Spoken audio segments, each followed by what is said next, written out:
Before I go, as you know, you've gotten used to me doing my dynamic dishes. I pick a subject that is dear to me. Sometimes it's in jest, sometimes it's serious. This morning it's serious, and I'm going to piggyback on what Dr. Gill and I were talking about. You heard me discuss my ailments from football. I didn't tell you even half of them that I deal with on a regular basis. The 8 titanium screws in my neck, the damage to my knee, my ankle, my hip, my fingers that pop all the time, or now arthritis that is onset due to those many injuries. These kids deserve more. They deserve more than just people going and cheering for them. Because think about it from this perspective. Let's just forget about the billions of dollars that the universities earn every Saturday. Let's forget about that. Let's talk about the billions of residual income that other people earn off the backs of these young men. Now, I know what you're saying. You're saying, what am I talking about? Well, let's give you an example. Go to a college town and try to get in one of the local restaurants near the stadium. Or better still, go and try to work at one of those restaurants and try to get to work that day. Now here's my point. That waitress who is making probably $200 to $300 in tips that day is benefiting off the backs of these college athletes. That parking lot attendant or that person who is parking cars in their yard that is located near the stadium, they are benefiting off the backs of these young men. That state representative who brings maybe a corporation to the city who wants them to move jobs to the city, and they get tickets to the university and they bring that corporation to the game that Saturday, are benefiting off of the backs of these young men.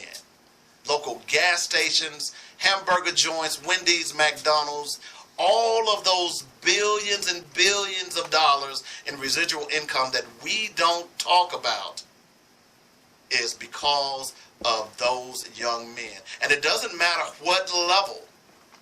You can go all the way down to the smaller colleges. People even the concessions, you benefit off of the backs of these young men.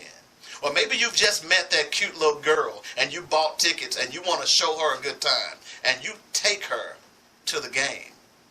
Or maybe you're a local lawyer and you want to close the deal, so you take that client to the game to close the deal. My point is that there are so many people, not just the universities, benefiting off the backs of these young men. And it is blasphemous to sit here and tell me that these young men cannot benefit. Now, I know what you're saying. You're saying, oh, they're getting a college education. Did you know that a college scholarship is a one-year renewable?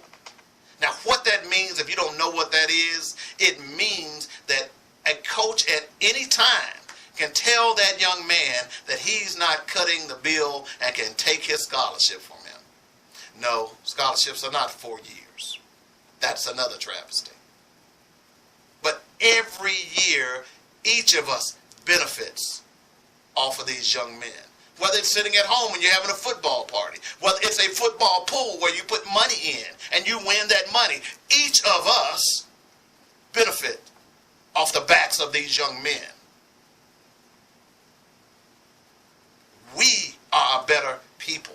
We are a better country. And when a young man can become paralyzed and nobody is responsible, and everybody in the stands are cheering and having a great time, and this young man is going to live the rest of his life paralyzed. We've got to look at this dynamic and say something's wrong. I will tell you that I would not allow my son to play football. And I think if things doesn't change, I think more and more parents are going to do the same.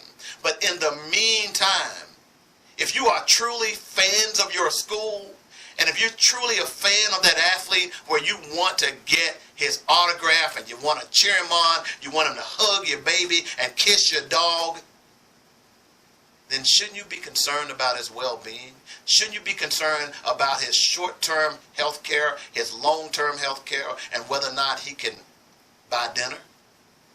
Because if you're not, you're part of the problem.